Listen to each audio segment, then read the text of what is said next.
To akramakallahu za su ɗan yi mana bayani musamman ga wasu da suke cewa maulidi bid'a ne. Akramakallahu ya batun yake. أعوذ بالله من الشيطان الرجيم بسم الله الرحمن الرحيم الحمد لله رب العالمين والصلاة والسلام على أشرف المرسلين وآله وصحبه والتابعين ومن تبعهم بإحسان إلى يوم الدين إنما الأعمال بالنيات إنما لكل امرئ ما نوى. أيا كما تأتي wannan hayaniyar ta ƙare tuni, wanda duk yake wannan da'awa ta maulidi bid'a ne, to ai Hausawa suna cewa mai bunu a gindi baya kai gudunmuwar kashe gobara. Kuma idan mutum ya ce zai baka riga sai ka duba ka ga wacce ce a jikinsa. Ya kamata a ce wanda zai ce wa maulidi bid'a ne zai ce maulidi bid'a ne don haka ya soki maulidi ya nemi al'umma ta ƙaurace wa maulidi, to ya kamata a ce shi ɗin akan kansa ya zama ba ɗan bid'a ba. Ya kamata a ce abin da yake tuhumar masu maulidi ne da shi na bid'a, ya kamata a ce shi akan kansa ba a same shi da bid'ar ba, wanda a maganar gaskiya ba abin da yake faruwa ba kenan. Wanda duk yau yake sukan musulmi da cewa suna yin bid'a a maulidi da suke yi, shi ma in ka kalle shi za ka ga cike yake da nasa bid'o'in. To da haka abin da kake ganin ya haramta ga waninka, to ai dole musulunci hukuncinsa bai guda ne. Allah ba haramta abu ga wasu ya halatta shi ga wasu. In ya halatta shi ga al'umma ya halatta shi ga al'umma baki ɗaya. In ya haramta shi gare su baki ɗaya ya haramta shi gare su. Haka ba zai yi bid'a hukuncinta a tare da sauran musulmi ya zama daban, kuma a su masu sukan maulidi hukuncin bid'a ya zama daban ba. Haka wanda zai ce maulidi bid'a ne ya kamata ya zama baya musabaƙar Qur'ani. Saboda ba mu ga ta yanda musabaƙar Qur'ani za ta zama sunna ba. Wanda zai ce maulidi bid'a ne ya kamata ya zama baya bid'ar tahajjudi a watan Ramadan. Wanda ba mu ga ta yanda tahajjudin Ramadan zai zama sunna ba. Wanda zai ce maulidi bid'a ne bai kamata a same shi da bid'ar makon sahabbai ba. Saboda ba mu ga yanda bid'ar makon sahabbai za ta zama sunna ba. To wannan a takaicewa amsa da ya kamata yau duk wani musulmi da yake maulidi, idan waɗannan mutanen masu wannan ɓaɓatin sun yi zancen bid'a, to amsa gajeriya kenan da ya kamata a basu, kuma wacce na tabbatar ba su da amsarta. Akramakallahu Allah ya ji kan malam. Malam ya ba da gudunmawa musamman a don ci gaban addinin musulunci, ba ma jihar Kano ba, Afirka gabaki ɗaya. Gashi kun taso akan wannan tafarki.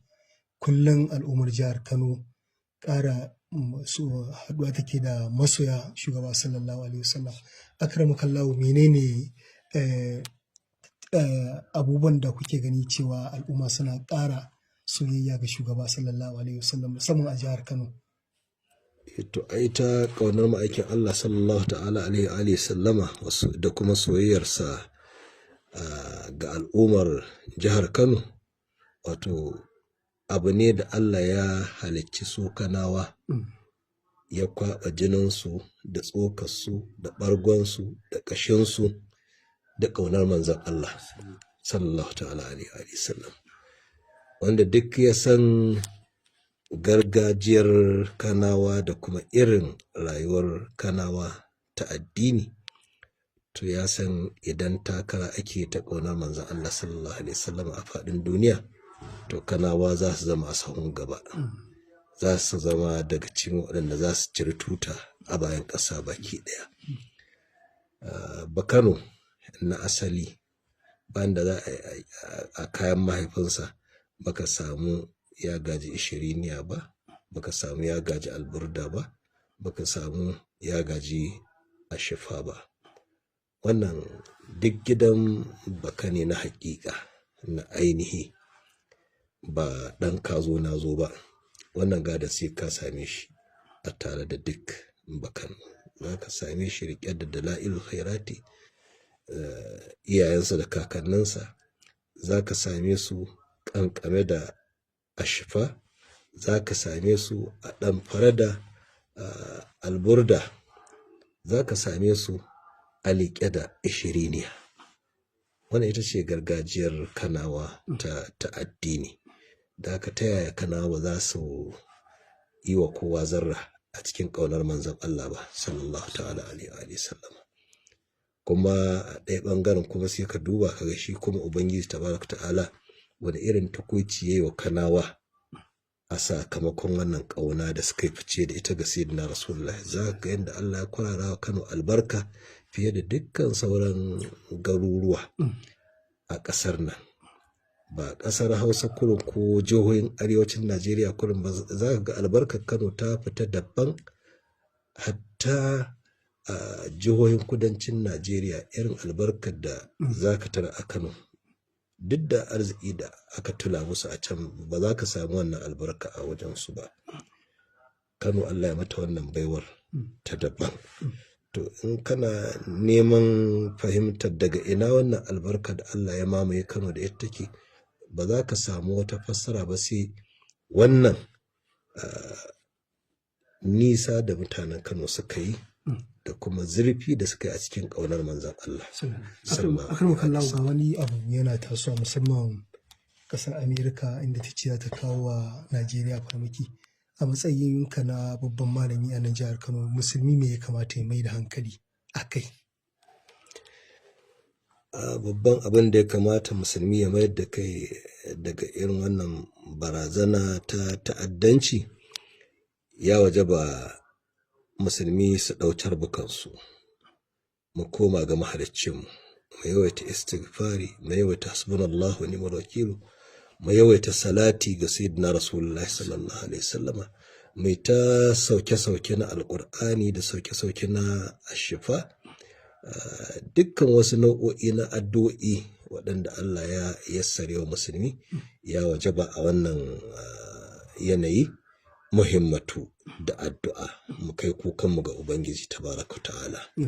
To bai akan kallawa saƙonka na ƙarshe musamman ga al'ummar jihar Kano. To kafin wannan saƙo, ka tambaye ni me kamata musulmi su yi game da wannan barazana da shi shugaban Amerika yake wa Najeriya a yanzu. Na zaci za ka ƙara wata tambayar a kai, shi yasa da taƙaita baka amsa iya abin da ka tambaye ni. Na zaci za ka tambayi umuman me ra'ayina game da wannan barazana da yake. Menene ra'ayin malam? To ra'ayina, ina ganin ita ƙasar Amerika ita ce ƙasa ta ƙarshe a duniyan nan da za ta yi magana da yawon Kirista ko kishin Kirista. Kuma duk Kiristan da ya san me yake yi, ya san wace ce Amerika, to bai kamata a ruɗe shi, a yaudare shi da wannan kwarmato da Amerika take ba. Abu na farko ma dai tukuna, wai yaushe Amerika ta zama daular Kiristanci? Daular Kiristanci ma majarradin ta zama daular Kiristanci, wai yaushe ne Amerika take daular Kiristanci? Ca nake a tsarin mulkin su ba cewa suka yi ba ruwansu da addini ba? Kuma har mu ma kasashen mu suka bi duk suka kakkafa mana wannan doka cewa sai a raba kasashen mu, a raba daulolin mu da addini, abin da ake kira secularism. To ina wannan da'awa ta secularism, ina kuma yanzu wannan ɗamara da shi shugaban Amerika ya ci, ya naɗa kansa a matsayin shi ne dakarun kare Kirista ko ƙwato musu ‘yancinsu a bayan duniya. To, kamar da nake faɗa, ita ce ƙasa ta ƙarshe da ya kamata, in har wata ƙasa za ta yi magana da sunan Kirista ko ta da'awar kare Kirista ko kishin Kiristanci, to Amerika ita ce ta ƙarshensu. Saboda a duniya babu wata daula da ta cutar da Kiristoci a wannan zamanin namu irin daular Amerika. Musamman mu duba abin da yake faruwa yankin da ake kira Gabas ta Tsakiya.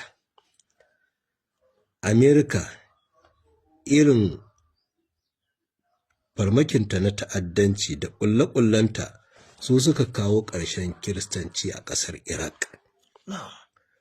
Wanda kafin wannan baƙarƙashiya ta Amerika da harin ta'addanci da ta dinga kaiwa Iraq, wanda ya haifar da gudun hijirar Kiristocin Iraq suka tarwatsa a bayan duniya ƙasashen Turai. Kafin nan Iraq tana cikin muhimman ƙasashen da duniyar musulunci baki ɗaya take da population na Kiristoci mai ɗan kauri.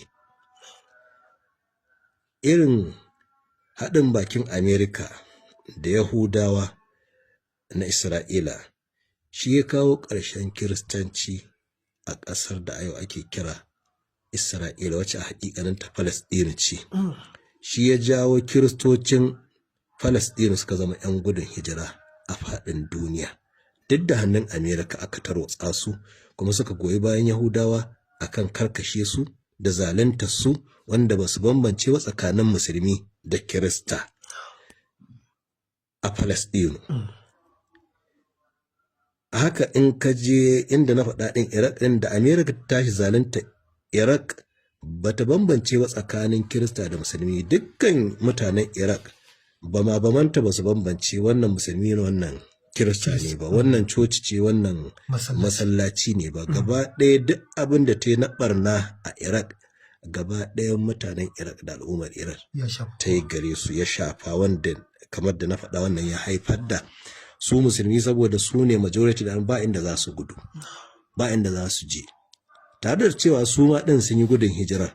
Amma gudun hijirar, dukkan 'yan Iraq sun yi gudun hijira saboda zaluncin da Amerika ta dinga Iraq shekara da shekaru.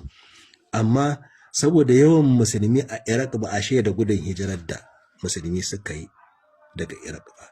Amma Kiristoci saboda minority ne, wannan hijirar da Amerika ta sabota musu daga ƙasarsu ta haihuwa ya haifar da yanzu Iraq ta zama fanko daga Kiristoci. Irin yadda Falasɗina a yau ta zama fanko daga Kiristoci. Kuma Suriya a yau ɗin nan kwanan nan guri na baya-bayan nan inda Kirista suka ɗanɗana kuɗa su a hannun makircin Amerika da ta'addancinta, ita ce ƙasar Suriya. Ƙungiyoyin da a yau Amerika ta dafawa, ta goyi bayansu, ta tumɓuke gwamnatin da ta gabata, yanzu ta zo ta kafa su, ƙungiyoyi ne waɗanda musulmin ma ba su ƙyale ba, bare wanda ba musulmi ba. Ƙungiyoyi ne masu ra'ayi na ta'addanci na kan mai uwa da wabi. Daga hawan wannan sabuwar gwamnati wacce Amerika ce ta zo da ita, kuma ita take goyon bayanta zuwa yau, yanzu Kiristan da ya rage a ƙasar Suriya ba za a iya sa su a lissafi ba, duk sun gudu. Kuma coci-cocin da aka ɗana mata bam, aka dandake ta, aka matsitsike ta daga hawan wannan sabuwar gwamnatin wacce Amerika ita ce ta zo da ita, Allah ne ya san adadinsu. To su yanzu Kiristocin Najeriya, akwai wani wanda ya san yanzu duk bayan wannan ta'addancin da Amerika bata raga wa Kirista ba irin yadda bata raga musulmi ba a bayan ƙasa, yanzu akwai wani Kirista a Najeriya in ya san me yake yi da zai taɓa farkin cewa Amerika za ta taimake shi, ko za ta ƙwace shi, ko za ta kare shi? Na farko ma dai, kamar da na faɗa, ita da kanta Amerika tsarinta dama ba daula ce ta addini ba, haka suka ci. In kuma sun sauya tsarin mulkin Amerika ne, to ya kamata su fito su faɗa duniya baki ɗaya, yanzu sun komo kan tsarin addini, su yanzu daula ce ta Kiristanci. Saboda mu ma musulmi a duk sauran ƙasashenmu a sakar mana mara, inda duk musulmi muke majority, muke a galabiya, musan yanzu kiɗa ya sauya, don haka rawa za ta sauya. Tunda ƙasashen da suka zo a da suka ce mana ba ruwan gwamnati da addini, kowa an ba shi ‘yanci ya yi addinin da ya ga dama. To idan Amerika ta sauya, ita ce uwa uba akan wannan ɗora duniya akan wannan ra'ayin na secularism. To in ta sake wannan layin yanzu ta komo kan layin kiristanci, ya kamata su fito ba waye za su yi wannan, su fito su shahara wa duniya. Saboda mu ma sauran ƙasashen musulmi duk mu samu yanci. Inda duk mu ne majority, to mu san daulolinmu sun komo na musulunci mu ma. Mun sauka daga secularism wanda dama ba ra'ayinmu bane, ba zaɓinmu bane, su suka ƙaƙaba mana shi. Abu na biyu kenan. Sannan abu na uku, yan sauran abin da yake faruwa a sauran ƙasashe, yanzu muka ɗau Venezuela, irin farmakin ta'addancin da Amerika take wa Venezuela, kiristocin Najeriya da yanzu Amerika take so ta yaudara ta ruɗe su, ya kamata su tambayi kansu, wai su mutanen al'ummar Venezuela musulmi ne su ko kirista? Duk wanda ya san Venezuela ya san daula ce ta kiristoci ne, su ne majoratinta, su ne al'ummarta. Musulmi ba su isa lissafi ba a Venezuela. Amma yanzu me tsakanin Venezuela da Amerika? Ta je ta girke jiragen yakinta na ruwa, ta sa takunkumi, ta kewaye daular Venezuela. Da wannan daular da ta je ta ritsa a yankin Amerika, ta musulunci ce ta je ta yi mata wannan, suke gallaza wa kiristoci, don haka za ta kwato yancin kiristoci, ko ainihin ta kiristocin ce, daula ce ta kiristoci, yanzu ka je suke gana musu azaba, suke ɗanɗana musu nau'o'in zalunci. Misalai suna nan birjik, in bayar da su za a yi ta yi. Da haka kirana na farko bayan kiran da ne ga al'ummar musulmi wajen tashi tsaye kan addu'a, to a mataki na biyu ina kiran su kansu kiristoci abokan zamanmu a wannan ƙasa. Kuma alhamdulillahi, jiya ma a wata tasha da nake sauraro ta kudancin Najeriya ake hira da wani pastor daga nan arewacin Najeriya. Na ji daɗin wannan hira da aka yi da shi, saboda sai na sami a waye yake, a farke yake. Su 'yan jaridar su kamar suna da ra'ayin American, suna da goyon, amma ya yi musu raga-raga, kuma ya fito gaba ɗaya ma ya nuna ai mu kiristancin ma da su kiristocin arewacin Najeriya ma alƙiblarsu daban take da kiristocin kudancin Najeriya. Naka irin ra'ayin kiristan kudancin Najeriya ba shine irin ra'ayin kiristocin arewacin Najeriya ba. Kuma daga babban abin da ya faɗa, wanda ita ce haƙiƙar gaskiya, wanda ya ƙayatar da ni, cewa ai abin da yake faruwa a arewacin Najeriya ba abu ne da ya san addini ba, ta'addanci ne da rashin imani da ake gwada al'umma talakawa a arewacin Najeriya daga waɗannan ɓangarori da suke gwada wannan zalunci. Ya faɗa, ya ce adadin musulmi ma da suke kashewa ya ninninka na Kirista. Da kansa wannan fasto ne na Kirista. Jiya na iya faɗar tashar channel TV. A jiya ne ko shekaran jiya ran Juma'a nake sauraron hira da aka yi da wani fasto cikin harshen Turanci. To wannan na ji daɗin irin kalmomin da suka fito daga bakin wannan ban Allah. Ya faɗa gaskiya, kuma abin da ya wajab kiristocin Najeriya da kudancin da arewacin su tsaya kenan, su tsaya akan gaskiya. Wanda duk zai zo wannan da'awa daga Amerika, tabbas su tabbatar da'awa ce wacce ba ta da alaƙa da kiristanci, ba ta da alaƙa da kuma kiristoci. Kuma su kiristocin da ta wani ɓangaren sun fi mu sanin wace ce Amerika, ko alaƙalli mu ce ba su gaza mu a sanin wace ce Amerika. Su ya fi kamata su san cewa Amerika ba ruwanta da addininsu, ba ruwanta da aƙidarsu, ba ruwanta da kiristancinsu. Maslahar ta kurin ita ce a gabanta. Yanzu daular da take kafawa ƙasashe takunkumi akan zancen abin da a yau wata shegantaka da ake kira wai shi auren jinsi, yanzu daular da ta ɗau wannan tuta ita ce mai yaɗawa a duniya. Daular duk da bata da wannan iskancin ba, har takunkumi za a saka mata a tsangwami shugabanninta. Wannan ita ce za ta kare Kirista? wannan ita ce aƙidar Kirista, wannan shine addinin Kirista. Da haka mu a Najeriya matsalar mu ba ta a haƙiƙaninta ba ta ƙabilanci ba ce, ba ta addini ba ce, ba ta ɓangaren ba ce. Matsalar mu a Najeriya matsala ce sunanta guda ɗaya. Matsala guda ɗaya ce ta kashe Najeriya, kuma duk sauran matsalolin da suke haifuwa a Najeriya ta kan wannan sababi suka haifu. Corruption. Corruption. Wato cin hanci kenan. Cin hanci da rashawa. In Amerika za ta ba Najeriya wata gudunmawa ta tsakani da Allah ta maslahar al'ummar Najeriya, to mu a fagen yaƙi da cin hanci da rashawa muke so. Dan babban abin da ya kashe mana ƙasar kenan, kuma duk wannan musibu da suka mamaye Najeriya a yau ƙarƙashin wannan suke. Me ya kawo rashin kawo ƙarshen wannan musiba ta kidnapping? Me ya sababin rashin kawo ƙarshen musibar Boko Haram har zuwa yau a Najeriya? Duk ƙarƙashin corruption ɗin nan ne. Abin ya zama tijara. Akwai wasu masu ƙarfi a ƙasa, wasu masu ƙullawa su kunce a ƙasa, suna da matsala a cikin waɗannan abubuwa. Me ya sunan wannan abu? Sunansa corruption. To wannan ita ce matsalar mu. Matsalar corruption kuwa bata kyale Kirista ba, bata kyale Musulmi, bata kyale Hausa, bata kyale Yarabawa, bata kyale Igbo ba. Kowa wannan ita ce. Haka gaba ɗayan 'yan Najeriya ma abin da nake daɗa jawo hankalinsu kenan su daɗa fahimtar wannan matsalar. Babban matsalar mu a Najeriya ba bambancin ƙabilunmu, ba bambancin addininmu ba. Corruption, barayin waɗanda muka daddanka amana da suke cin amanar mu. Wannan ita ce babbar matsalar mu, kuma ba su da addini waɗannan mutanen. Akwai Musulmi dumu-dumu a cikin wannan musibar, akwai Kirista dumu-dumu a ciki.